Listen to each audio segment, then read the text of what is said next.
ದೂರಿಟ್ಟಾರ. ಕುಮಾರಸ್ವಾಮಿ ಅವ್ರದ್ದು ಎಲ್ಲ ಮಾನ ಮರ್ಯಾದೆನೇ ಕಳೆದಾರಲ್ಲ ಕುಮಾರಸ್ವಾಮಿ ಅವ್ರದ್ದು. ವಿಜೇಂದ್ರನೇ ಕಾರಣ. ವಿಜೇಂದ್ರ ಡೈರೆಕ್ಷನ್ ಮ್ಯಾಗಿನ ಪೆಂಡ್ರಾವ್ ಹಂಚಿದ್ದು. ಆ ವಿಜೇಂದ್ರ ತಾಕತ್ತಿದ್ರು ಉತ್ತರ ಕೂಡ ತೇಳಿ ನನಗೆ ಈ 8 ಮಂದಿ ಪೆಂಡ್ರಾವ್ ಹಂಚೋದಿಯಪ್ಪ ನೀನು. ಇನ್ನೂ ಯಾರ್ಯಾರು ಇಟ್ಕೊಂಡು ಪೆಂಡ್ರಾವ್ ಬಿಡು ಎಲ್ಲ. ಇನ್ನು BJP MLಗಳನ್ನ 8 ಮಂದಿ ಬ್ಲ್ಯಾಕ್ ಮೇಲ್ ಮಾಡಬೇಕು ಯಾರು ನೀನು? ನನಗೆಲ್ಲ ಗೊತ್ತದೆ ವಿಜೇಂದ್ರ ಇವೊಂದು ನನಗೇನು ಕ್ರಮ ತಗೊಂಡ್ರು ನಾವೇನು ಆಗ್ಬೋದಿಲ್ಲ. ನಾವು ಗಟ್ಟಿಯಾಗಿ ನಾವು ಪ್ರಾಮಾಣಿಕತೆ ರಾಜ್ಯದ ಜನರು ಪ್ರೀತಿ ಮಾಡಿದ್ರು. ಒಂದು ಇಂಜೆಕ್ಷನ್ ಇದ್ರಾಗ ಕರೋನಾದಾಗ 850 ರೂಪಾಯಿ ಇದ್ದು ಆ ಟೆಂಡರ್ ಕ್ಯಾನ್ಸಲ್ ಮಾಡಿ 2-24 ತಾಸು ಮತ್ತೊಬ್ರು ಕೊಡ್ತಾರೆ 1800. ಮಾಸ್ಕ್ 45 ರೂಪಾಯಿ ಮಾಸ್ಕು, 5 ರೂಪಾಯಿ 10,000 ಬೆಡ್ಡಿಂಗ್ ಇದು ಮಾಡಿದ್ರು. ಇದು ನೋಡಿ ಒಂದು ಪೇಷಂಟ್ನು ಮಕ್ಕಳಿಲ್ಲ ಕರೋನಾದಲ್ಲಿ ನಮ್ಮ ತುಮಕೂರು 10,000 ಬೆಡ್ಡಿಂದು. ಆ ಬೆಡ್ಡು ಕಾಟು ಅದ್ರದ್ದೆಲ್ಲ ಖರೀದಿ ಮಾಡಿದ್ರೆ 2 ಬರ್ತಿದ್ದು. ಆದರೆ ಬಾಡಿಗೆ ಕೊಟ್ಟಿರೋದನ್ನ ಇದು ನೋಡಿದ್ರು. ಇದೇ HK ಪಾಟೀಲ್ ಹೇಳ್ತಾರಲ್ಲ, ಇದು ನಮ್ಗೆ ಗೊತ್ತಿಲ್ಲ. ಇದೇ HK ಪಾಟೀಲ್ ಏನೇನು ಮಾತಾಡ್ಯಾರ ಸದನ ಸಮಿತಿ ಒಳಗೆ. ಇದೇ ರಾಮಲಿಂಗಾರೆಡ್ಡಿ ಚೇರ್ಮನ್ ಇದ್ದಾಗ ಏನೇನು ಆಬ್ಜೆಕ್ಷನ್ ಮಾಡ್ಯಾರ. ಅವರೇ ತನಿಖೆ ಮಾಡ್ಲಿಕ್ಕೆ ತಯಾರಾದರೇನು? ತಮ್ಮ ಪ್ರಾಣ ಕೊಡ್ಲಾಕತ್ತಾರೆ. ಇವತ್ತು ಹಿಂದೂ ಕಾರ್ಯಕರ್ತರ ಮೇಲೆ ದೊಡ್ಡ ದಬ್ಬಾಳಿಕೆ ಆಗುತ್ತೆ. ಸುಮ್ಮನೆ ಕೇಸ್ ಹಾಕ್ಲಾಕತ್ತಾರೆ. ಇವತ್ತು ನಮ್ಮ BJP ಕಾರ್ಯಕರ್ತರು ಭಯ ಪಟ್ಟು ಹೊರಗೆ ಬರೋ ಪರಿಸ್ಥಿತಿ ಇಲ್ಲ. ನೀವಿದ್ರೆ ಅಲ್ಲಿ ಹರಿಪಿಸ್ಕೋತ ಕೂಡ ನಿಮ್ಗೆ ಕೆಲಸ ಮಾಡ್ಕೊಡ್ತೀನಿ. ನಾನಂತರೂ ಎಲ್ಲೂ ಹೋಗಿಲ್ಲ. ನಾ ಸಿದ್ದರಾಮಯ್ಯನವ್ರ ಮುಖ ಬರೇ ವಿಧಾನಸಭಾದಾಗ ಅಟ್ಟೆ ನೋಡಿದ್ದೀನಿ. ಅದನ್ನು ಬಿಟ್ಟು ಹೊರಗೆ ಅವ್ರ ಮನೆಗೆ ಹೋಗಿ ಮುಂಜಾನೆ ಸಹಿ ಮಾಡ್ಕೊಂಡು ರಾತ್ರಿ DK ಶಿವಕುಮಾರ್ ಮನೆಯಾಗ ಹೋಗಿ ಪಾರ್ಟಿ ಮಾಡಿ ನಾಳೆ ಏನು ಸ್ಟೇಟ್ಮೆಂಟ್ ನೀವು ಕೊಡಬೇಕು. ನಾವು ಎಲ್ಲ ಅಡ್ಜಸ್ಟ್ಮೆಂಟ್ ಇದೆ. ನೀವು ನನಗೆ ಬಾಯಿಗೆ ಬೇದಂಗೆ ಬೈರಿ, ಕುಚಂದಲ್ಲಿ ಬೈರಿ. ಮೊನ್ನೆ ನಾನು ಹೇಳ್ಬಿಟ್ಟಿಲ್ಲ, ನನ್ನ ಬಳಿ ವಿಡಿಯೋ ಇಟ್ಟೀನಿ. ಈ DK ನಾನು ಅಂತ ವಿಜಯೇಂದ್ರನಾಗ ಹಲ್ಕ ಸಿಡಿಗಳು ಇಡುವುದಿಲ್ಲ. ನಾನು ಇವ್ರು ಸಹಿ ಮಾಡಿಸ್ಕೊಂಡಿದ್ದು, ಅವನ ಕಡೆ ಹಲ್ಟಿ ಹೊಡಿದ್ದು ಎಲ್ಲ ನಾನು ಫೋಟೋ ವಿಡಿಯೋ ತೆಗೆದಿರ್ತೀನಿ. ಹೈಕಮಾಂಡವ್ರು ನೋಡ್ಬೇಕು. ಹೈಕಮಾಂಡದವ್ರು ವಿಚಾರ ಮಾಡ್ಬೇಕು ರೀ. ಹೈಕಮಾಂಡದವ್ರು ಈಗ ಬಿಟ್ಟರೆ ಭ್ರಷ್ಟಾಚಾರ ಹೇಳಿ 14 ಪಕ್ಷ ವಿರೋಧಿ ಮಾತಾಡ್ಬಿಟ್ಟು ಹೊರಗೆ ಹಾಕಿ. ನಾನು ಹೇಳ್ತೇನೆ ರಾಜ್ಯದ ಜನರಿಗೆ ಭ್ರಷ್ಟಾಚಾರ ಬಗ್ಗೆ ಮಾತಾಡಕತ್ತೀನಿ. ಅದಕ್ಕೆ ನಾನು ಅದನ್ನೇ ಮಾಡಿರೋ ಒಂದು ನೀವು ವಿಜಯೇಂದ್ರ ಇಡೀ ಯಡಿಯೂರಪ್ಪ ಕುಟುಂಬನೇ ಬೇಕಾಗಿತ್ತು. 14 ಕ್ರಮ ತಗೋ. ರಾಜಭವನದೊಡ ಸಂಚರಿಸಿದ ಕಾಂಗ್ರೆಸ್ನವರು ಉದ್ದೇಶಪೂರ್ವಕವಾಗಿ ಸಿದ್ದರಾಮಯ್ಯನವ್ರು ಮುಗಿಸ್ಬೇಕಂತೇಳಿ ಕಾಂಗ್ರೆಸ್ನವರು DK ಶಿವಕುಮಾರ್ ನೇತೃತ್ವದಲ್ಲಿ ಮಾನ್ಯ ಕ್ಯಾಬಿನೆಟ್ ಮಾಡಿದ್ರು. ಅದು ಅಸಂವಿಧಾನ. ಉಪಮುಖ್ಯಮಂತ್ರಿಗೆ ಸಂವಿಧಾನದಲ್ಲಿ ಎಲ್ಲೂ ಅದನ್ನು ಸಂವಿಧಾನಾತ್ಮಕವಾಗಿ ಬುದ್ಧಿ ಅಲ್ಲ, ಕೇವಲ ಅವರನ್ನು ಕ್ಯಾಬಿನೆಟ್ ನಡೆಸಿದ್ರು. ಇದು ಭಾಳ ವಿಚಿತ್ರ. ಅಂದರೆ ಮೊದಲ ಬಾರಿಗೆ ಕರ್ನಾಟಕದಲ್ಲಿ ಮುಖ್ಯಮಂತ್ರಿ ಇಲ್ಲದೇ ಕ್ಯಾಬಿನೆಟ್ ಆಗ್ತದೆ. ಕ್ಯಾಬಿನೆಟ್ನಲ್ಲಿ ರಾಜ್ಯಪಾಲರಿರುವಂಥ ಅಧಿಕಾರವನ್ನು ಇವರು ಕ್ವಶನ್ ಮಾಡ್ತಾರೆ, ಪ್ರಶ್ನೆ ಮಾಡ್ತಾರೆ. ರಾಜ್ಯಪಾಲರಿಗೆ ಭಾಳಷ್ಟು ಕಾನೂನು ತಜ್ಞರು ಏನು ಹೇಳ್ತಾರೆ, ರಾಜ್ಯಪಾಲರು ಯಾವುದೇ ರೀತಿ ಗುರುತರವಾದಂಥ ಆರೋಪ ಬಂದಾಗ ಅದನ್ನು ಕಾರಣ ಕೇಳುವಂಥದ್ದು ಅವರ ಅಧಿಕಾರ ಇದೆ ಮಾನ್ಯ ರಾಜ್ಯಪಾಲರಿಗೆ. ಅದನ್ನು ಕಾನೂನುಬದ್ಧವಾಗಿ ಮಾನ್ಯ ರಾಜ್ಯಪಾಲರು ಮುಖ್ಯಮಂತ್ರಿಗಳು ಕೇಳಿದ್ದಾರೆ. ಮುಖ್ಯಮಂತ್ರಿಗಳು ಅದಕ್ಕೆ ಏನೇನು ಹೇಳಬೇಕು, ಕಾರಣವನ್ನು ಕೊಡಬೇಕು.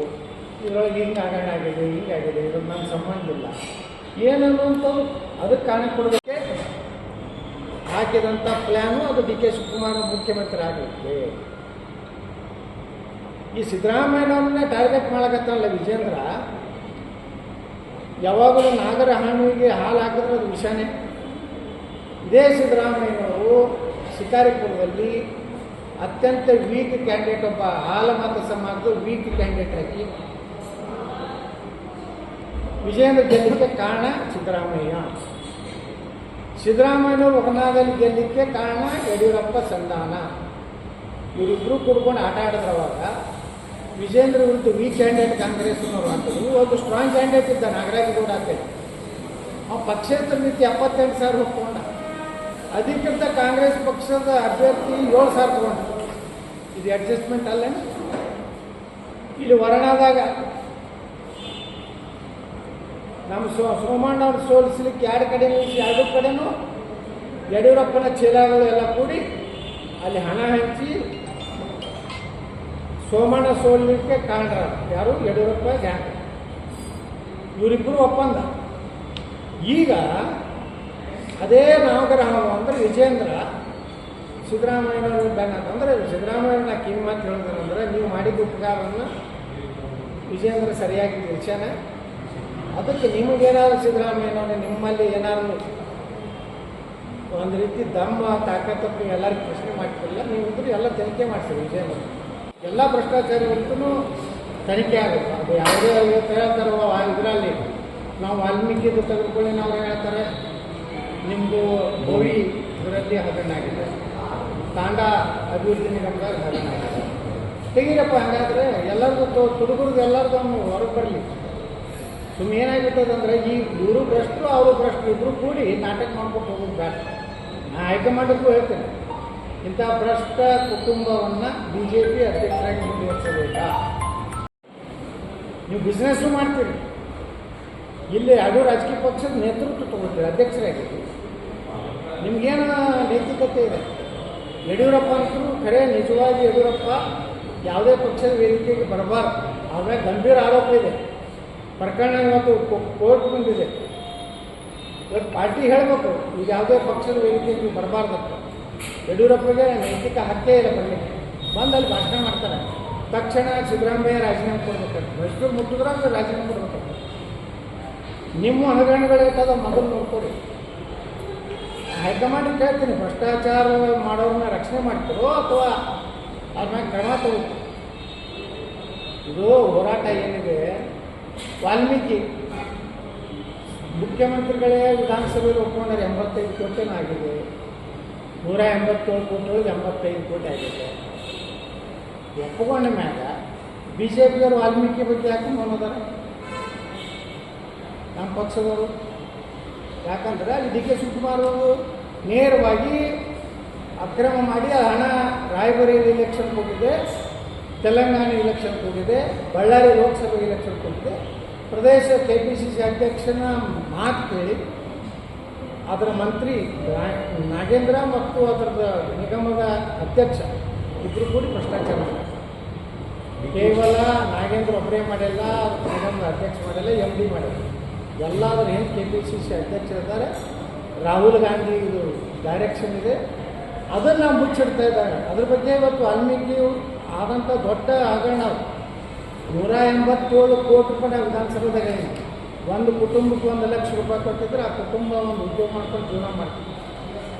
ಎಷ್ಟು 18,000 ಕುಟುಂಬಗಳಿಗೆ 1 ಲಕ್ಷ ರೂಪಾಯಿ ಹೋಗ್ತದೆ, 187 ಕೋಟಿ.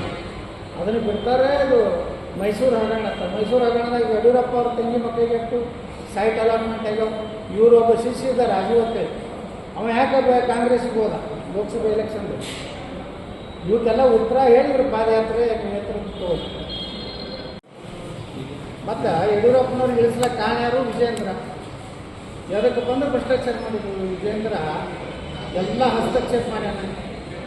ನಿನ್ನೆ DK ಶಿವಕುಮಾರ ಸ್ವಾಮಿ